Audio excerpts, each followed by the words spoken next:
Hezbollah और Israel के बीच की लड़ाई अब आर पार की जंग होती चली जा रही है। 26 मार्च 2026 को इजराइल और हिजबुल्लाह के बीच संघर्ष एक नए और ज्यादा सीरियस स्टेप में पहुंच गया है और ये चरण इतना ज्यादा गंभीर हो गया है कि अब हिजबुल्लाह ने ठान ली है कि अब आर पार होगा, या तो इजराइल को खत्म कर देंगे या हम फना हो जाएंगे। हिजबुल्लाह ने आज सुबह मिडिल इजराइल में, जिसमें टेल अवीव भी शामिल है, टेल अवीव इस समय लगभग ज्यादातर कंट्रीज जिन्होंने इजराइल से पंगे लिए हैं सबके निशाने पर हैं। कुछ दिन में हालात ऐसे होंगे कि टेल अवीव जो सबसे खूबसूरत शहर था वो मलबे में तब्दील हो जाए, वो खंडहर में बदल जाए। ये कहना गलत नहीं होगा, ऐसी तस्वीरें भी सामने आएंगी। टेल अवीव पर मिसाइलों और रॉकेट्स की एक नई लहर से हमला किया गया। एक फ्रेश वेव, एक बड़ी फ्रेश वेव हिजबुल्लाह की ओर से दागी गई, जिसमें न जाने कितनी मिसाइलें थी, न जाने कितने रॉकेट थे, और टेल अवीव पर ताबड़तोड़ अटैक किए गए। और यह अटैक इजराइल द्वारा साउथ लेबनान में अपने बफर जोन का विस्तार करने के लिए, अपने बफर जोन को बढ़ाने के मकसद से किया गया था। ईरान की राजधानी तेहरान पर जो एयर स्ट्राइक की गई थी उसके जवाब में भी इस अटैक को देखा जा रहा है। और हिजबुल्लाह का कहना क्या है? हिजबुल्लाह यह कह रहा है कि सब्र का प्याला और टेल अवीव का उजाला। बाहर इजराइल, तुम्हारी शांति की परिभाषा भी कितनी अनोखी है। एक तरफ इजराइल शांति शांति पीस पीस का राग अलापता है, लेकिन दूसरी तरफ लोगों को मारकर, रिहायशी इलाकों को तबाह कर कर, मासूम बच्चों को मौत के घाट उतारकर। पिछले 15 महीनों से लेबनान का यह कहना है कि पिछले 15 महीनों से तुम लेबनान की सरहदों पर जो आतिशबाजी, बमबारी कर रहे थे, क्या वो केवल मनोरंजन था? क्या वो केवल एंटरटेनमेंट था? पीस के नाम पर यह कैसा तमाशा था? हिजबुल्लाह ने तो बस अपना सब्र का प्याला खाली कर दिया है। 15 महीनों से लगातार सब्र कर रहा था हिजबुल्लाह, और अब देखो टेल अवीव की सड़कों पर सन्नाटा पसर गया है।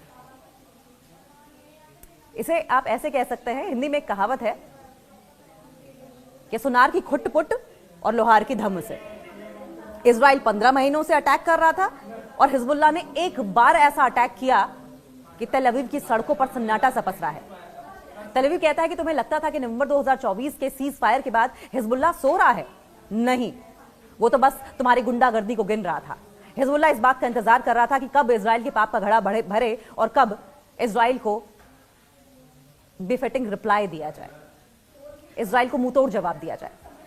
जब तुमने 28 फरवरी 2026 को ईरान पर अटैक किया, तब शायद तुम भूल गए थे कि पड़ोस में रेजिस्टेंस अभी जिंदा है, लेबनान में प्रतिरोध अभी जिंदा है। इतना मादा है लेबनान में कि इजराइल को एक दो एफर्ट्स में ही तबाह कर सकता है, घुटनों पर ला सकता है। अब जब टेल अवीव के आलिशान इलाकों में मिसाइलें गिरी हैं, तो तुम्हारी चीखें पूरी दुनिया को सुनाई दे रही हैं।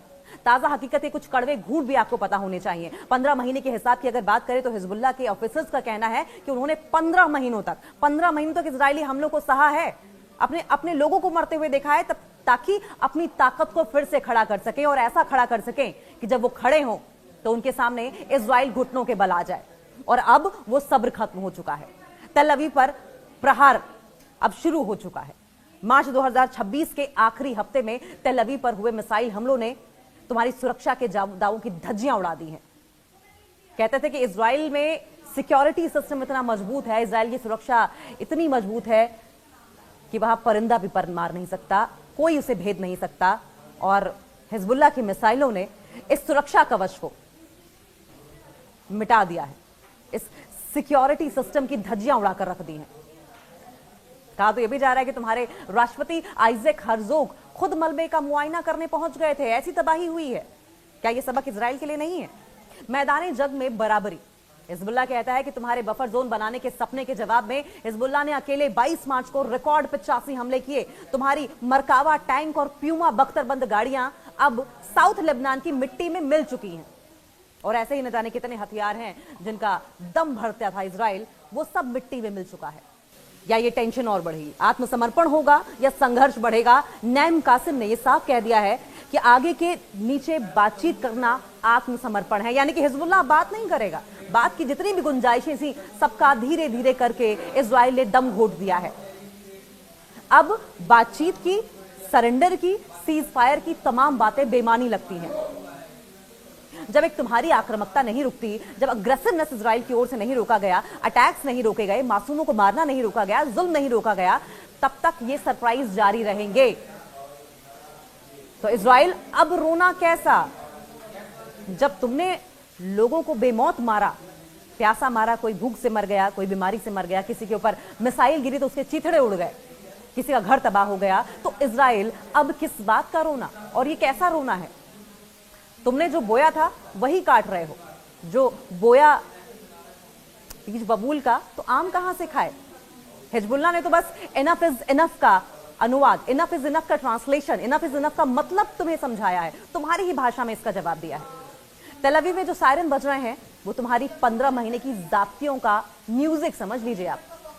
ये म्यूजिक भर है, ये वो मेलोडी है जो आप 15 महीनों से लगातार सुनाते आए हैं, और ये मेलोडी अब आज तुम्हें रास नहीं आ रही है। सुन सको तो सुन लो।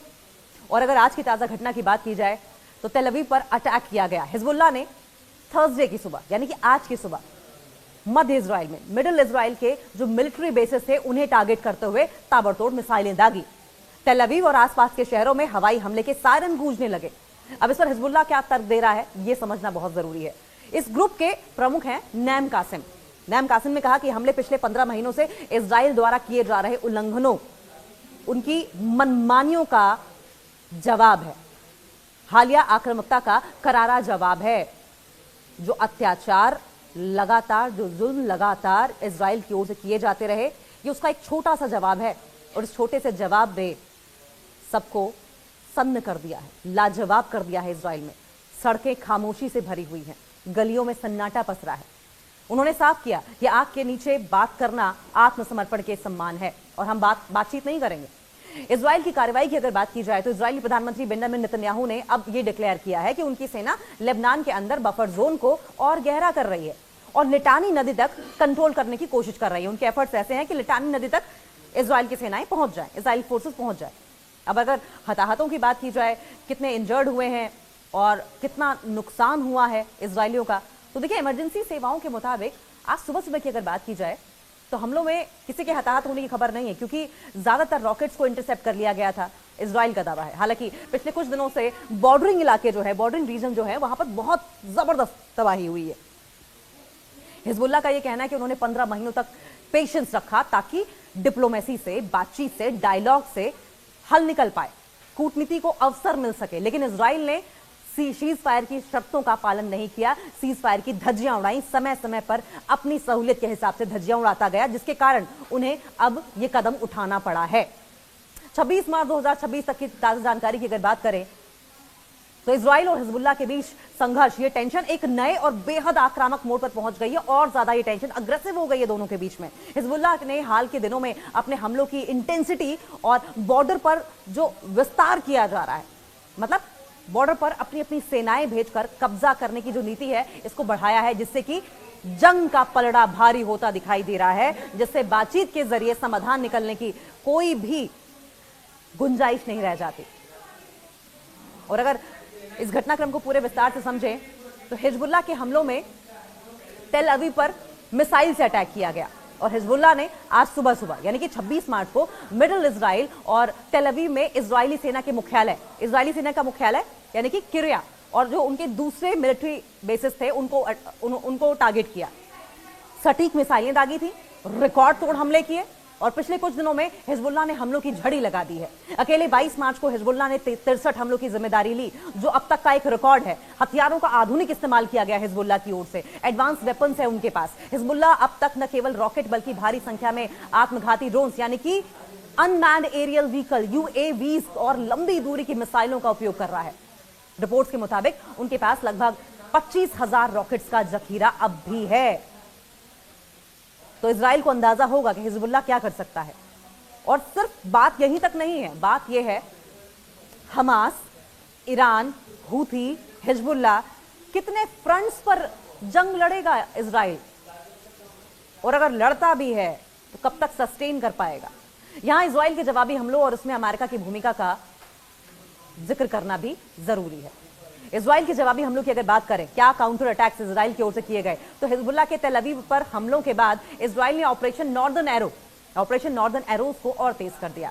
बफर जोन का विस्तार करना चाहा इजरायली सेना यानी कि Israeli defence forces south Lebanon में लिटानी नदी तक कंट्रोल करने की कोशिश करने में जुट गई। उनका टारगेट क्या है? हिजबुल्लाह के मिसाइल लॉन्च पैड्स को सीमा से दूर ढकेलना, क्योंकि हिजबुल्लाह के मिसाइल लॉन्च पैड्स अगर सीमा पर या सीमा के आसपास बने रहे तो उस इलाके में हिजबुल्लाह का जो दम है वो दिखेगा और इजरायली सेना का नामो निशान मिट जाएगा। एयर स्ट्राइक्स की अगर बात करें तो इजराइल ने बेरूत के दक्षिणी उपनगरों जिसमें दाहिया और बेक्का घाटी भी है, हिजबुल्लाह के वेपन्स के डिपो और कमांड सेंटर पर भारी बमबारी की।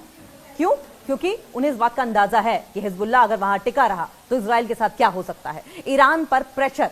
इजराइल ने हाल ही में तेहरान में हमास और हिजबुल्लाह के सहयोगियों को टारगेट किया, जिससे कि यह युद्ध क्षेत्रीय स्तर पर फैल गया है और अब इजराइल चाह रहा है कि डिप्लोमेटिक तरीके से प्रेशर में सबको लिया जाए, प्रेशर पॉलिटिक्स खेली जाए। लेकिन सवाल यह है कि जब जंग छिड़ी हो दो देशों के बीच में और बाकियों में जंग की आहट हो तो क्या प्रेशर पॉलिटिक्स काम करती है? इस लेवल पर तो कम से कम काम नहीं करती। अमेरिका की भूमिका की अगर बात करें तो अमेरिका इस संघर्ष में इजराइल का सबसे बड़ा सैन्य और कूटनीतिक समर्थक बना हुआ है, लेकिन उस पर युद्ध रोकने का भारी दबाव भी है। और मिलिट्री एड की अगर बात की जाए तो अमेरिका इजराइल को आयरन डोम के लिए इंटरसेप्टेड मिसाइलें और उन्नत बंकर बस्टर बमों की आपूर्ति जारी रखे हुए, लेकिन बावजूद इसके हिजबुल्लाह इजराइल पर भारी पड़ रहा है। हाल ही में अमेरिका ने क्षेत्र में अतिरिक्त युद्धपोत लड़ाकू विमान भी तैनात किए हैं। और अगर डिप्लोमेटिक एफर्ट्स का जिक्र कर ले तो अमेरिकी दूत अमोस होस्टीन की ओर से भी लेबनान और इजराइल के बीच में सीज फायर कराने की कोशिश की गई थी। वो लगातार कोशिश कर रहे हैं कि अमेरिका और हिजबुल्लाह के बीच में, लेबनान के बीच में सीज फायर हो जाए। अमेरिका चाहता है कि हिजबुल्लाह सीमा से पीछे हट जाए ताकि इजरायली नागरिक अपने घरों को लौट सके। वहीं हिजबुल्लाह का इस पर क्या रुख है? अमेरिका हिजबुल्लाह को एक आतंकवादी संगठन मानता है और ईरान द्वारा उसे दी जा रही मदद को रोकने के लिए कड़े प्रतिबंध लगा रहा है। सवाल यह है कि अगर इस तरह की टिप्पणी, इस तरह की बयानबाजी और इस तरह के उपनाम दिए जाएंगे, टेररिस्ट किसी कंट्री को कहा जाएगा, तो वो कंट्री आपसे वार्तालाप क्यों करेगी? आपसे डायलॉग क्यों करेगी? आपकी बात क्यों मानेगी? आप किसी को गाली दे दो और उसके बाद आप ये चाहो कि टेबल पर बैठकर समान बात कर ली जाए, ऐसा नहीं होता। और अगर इस वॉर की प्रेजेंट सिचुएशन की बात करें, कुछ पहलुओं पर और उसकी डिस्क्रिप्शन पर नजर डालें तो इजराइल की रणनीतिक जमीनी आक्रामकता यानी कि ग्राउंड इन्वेजन की अगर बात करें हवाई हमलों से, तो हिजबुल्लाह को कमजोर करना है। अमेरिका का अगर रुख की बात करें तो इजराइल की आत्मरक्षा का समर्थन करना, लेकिन फुल स्केल वॉर से बचने की सलाह दी गई है। ईरान का प्रभाव क्या रहा? ईरान हिजबुल्लाह को हथियारों और खुफिया जानकारी से लगातार समर्थन देता रहा है। हिजबुल्लाह का यह दावा है कि अमेरिका की मदद से बावजूद इजराइल इस युद्ध को जीत नहीं पाएगा, जबकि इजराइल का यह कहना है कि वे अपनी सुरक्षा के लिए किसी भी हद तक जाएंगे। और अगर स्ट्रेटेजिक बढ़त की बात की जाए तो हिजबुल्लाह ये कहता है कि इनफ इज इनफ, बहुत हो गया, बस बहुत हो गया, इनफ इज इनफ। हिजबुल्लाह ने अपनी रणनीति में बदलाव करते हुए इजराइल को रक्षात्मक होने पर मजबूर कर दिया है। वो इजराइल जो पहले ऑफेंसिव खेल रहा था, अब उसे डिफेंसिव, मजबूरन डिफेंसिव खेलना पड़ रहा है। जमीनी जंग में कड़ा मुकाबला हिजबुल्लाह दे रहा है। दक्षिण लेबनान में इजरायली टैंक को मरकावा को निशाना बनाकर हिजबुल्लाह ने इजरायली सेना की बढ़त को धीमा कर दिया है। समझौते से साफ साफ इनकार कर दिया हिजबुल्लाह ने। हिजबुल्लाह प्रमुख नैम कासिम ने यह साफ किया है कि आग के घेरे में बातचीत करना आत्मसमर्पण है और वे बिना किसी सीमा के युद्ध जारी रखेंगे। और सबसे बड़ी बात यह है कि मनोवैज्ञानिक दबाव भी है। तेल अवीव जैसे सुरक्षित माने जाने वाले शहरों में लगातार सायरन बजने से इजरायली जनता के बीच में डर है। इजरायली जनता खौफ में है और नेतन्याहू को कोस रही है। इजरायली जनता के बीच डर और सरकार के खिलाफ असंतोष लगातार बढ़ता जा रहा है। और अगर आंकड़ों की बात की, मुख्य युद्ध सांख्यिकी की मार्च 2026 तक बात करें तो हमले का औसत की अगर बात किया जाए तो लगभग 39 से 40 बड़े हमले किए गए। लेबनान में हताहत होने वाले लोगों में 1094 से ज्यादा लोग हैं मारे गए हैं। जो विस्थापित लोगों में लेबनान में लगभग 10 लाख लोग घर छोड़ने को मजबूर हो गए हैं। ये जातियां पिछले 15 महीने से हिजबुल्लाह झेल रहा था, लेबनान झेल रहा था, और अब जाकर हिजबुल्लाह ने ठानी है कि इजराइल को मुंह तोड़ जवाब दिया जाएगा। और पहले ही जवाब में इजराइल चारों खाने चित। इजराइल में नुकसान हुआ है। उत्तरी इजराइल के शहर पूरी तरीके से खाली हो गए हैं। इजराइल से लोग अपना घर छोड़ छोड़कर भागने को मजबूर है, लेकिन जाएं तो जाएं कहां? हर तरफ से तो नेतन्याहू ने पूरे इस देश को युद्ध की आग में ढकेल रखा है। किस कोने में जाए? हर कोना इस वक्त युद्ध की जंग में जलता हुआ नजर आ रहा है। कहां मुंह छुपाएं? और ये सब नेतन्याहू और डोनाल्ड ट्रंप की देन है। तेल अवीव में बुनियादी ढांचों को नुकसान हुआ है तो हिजबुल्लाह ने यह साफ कर दिया है कि पिछले 15 महीनों का जो पेशेंस था, सब्र खत्म हो चुका है। इजराइल द्वारा ईरान और लेबनान पर की गई हालिया बमबारी के जवाब में हिजबुल्लाह अब इजराइल के अंदरूनी हिस्सों तक पहुंचकर उसे भारी नुकसान पहुंचा रहा है।